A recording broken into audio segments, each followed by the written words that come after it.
Hey everybody, you're on the Geekbox YouTube channel. Today I will tell you how to fix screen mirror in iPhone to Samsung TV not working.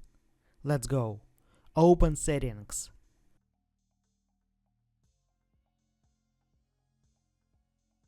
All settings.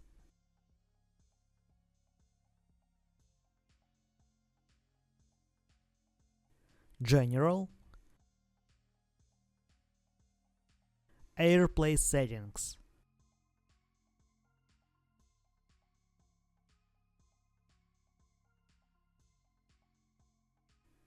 Turn on AirPlay.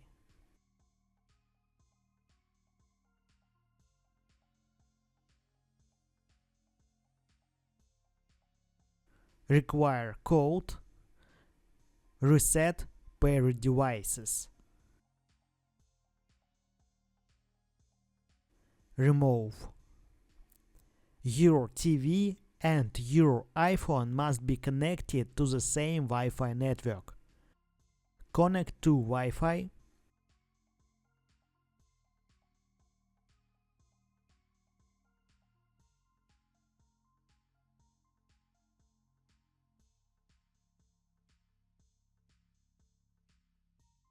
AirPlay.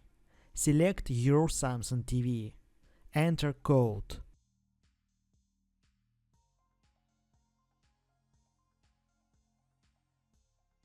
Done. That's it. Now you know how to fix screen mirror in iPhone to Samsung TV not working. If I've helped you, please like and subscribe to the channel. Good luck and see you soon.